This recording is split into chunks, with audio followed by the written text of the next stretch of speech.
संतान के रूप में कौन आता है? पूर्व जन्म के कर्मों से ही हमें इस जन्म में माता पिता, भाई बहन, पति पत्नी, प्रेमिका, मित्र शत्रु, सगे संबंधी इत्यादि संसार के जितने भी रिश्ते नाते हैं सब मिलते हैं, क्योंकि इन सबको हमें या तो कुछ देना होता है या इनसे कुछ लेना होता है।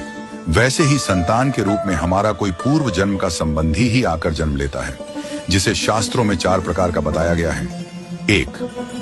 अऋणानुबंध पुत्र। पूर्व जन्म का कोई ऐसा जीव जिससे आपने ऋण लिया हो या उसका किसी भी प्रकार से धन नष्ट किया हो, वह आपके घर में संतान बनकर जन्म लेगा। वह अपना धन बीमारी में या व्यर्थ के कार्यों में तब तक नष्ट करेगा जब तक उसका पूरा हिसाब न हो जाए। 2. शत्रुपुत्र।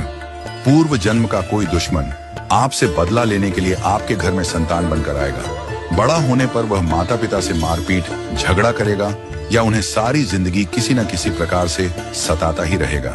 वह हमेशा कड़वा बोलकर उनकी बेइज्जती करेगा और उन्हें दुखी रखकर ही खुश होगा। 3. उदासीन पुत्र। इस प्रकार की संतान न तो माता पिता की सेवा करती है, न ही कोई सुख देती है। वह उन्हें उनके हाल पर मरने के लिए छोड़ देती है। विवाह होने पर यह माता पिता से अलग हो जाते हैं और उनकी चिंता नहीं करते। 4. सेवक पुत्र। पूर्व जन्म में यदि आपने किसी की खूब सेवा की है तो वह अपनी की हुई सेवा का ऋण उतारने के लिए आपकी सेवा करने के लिए पुत्र बनकर आता है। जो बोया है वही तो काटोगे। यदि अपने माता पिता की सेवा की है तो ही आपकी संतान बुढ़ापे में आपकी सेवा करेगी, वरना कोई पानी पिलाने वाला भी पास न होगा। आप यह न समझें कि यह सब बातें केवल मनुष्य पर ही लागू होती हैं। इन 4 प्रकार में कोई भी जीव आ सकता है। यदि आपने किसी गाय की निस्वार्थ भाव से सेवा की है तो वह भी पुत्र या पुत्री बनकर आ सकती है। यदि आपने गाय को स्वार्थवश पालकर उसके दूध देना बंद करने के पश्चात उसे घर से निकाल दिया हो तो वह ऋणानुबंध पुत्र या पुत्री बनकर जन्म लेगी। यदि आपने किसी निर्दोष जीव को सताया है तो वह आपके जीवन में शत्रु बनकर आएगा। इसलिए जीवन में कभी किसी का बुरा न करें, क्योंकि प्रकृति का नियम है कि आप जो भी करोगे उसे वह आपको इस जन्म में या अगले जन्म में 100 गुना वापस करके देगी।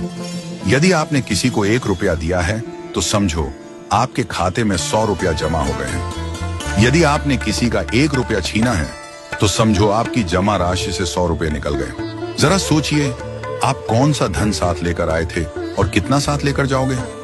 जो चले गए वे कितना सोना चांदी साथ ले गए?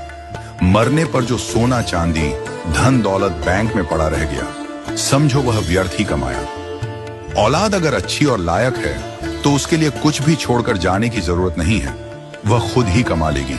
और औलाद अगर बिगड़ी या नालायक है तो उसके लिए जितना भी धन छोड़कर जाओ वह चंद दिनों में सब बर्बाद करके ही चैन लेगी। मैं, मेरा, तेरा और सारा धन यहीं का यहीं धरा रह जाएगा, कुछ भी साथ नहीं जाएगा। साथ यदि कुछ जाएगा भी तो सिर्फ अच्छे बुरे कर्म ही साथ जाएंगे। इसलिए जितना हो सके नेकी करो, सत्कर्म करो।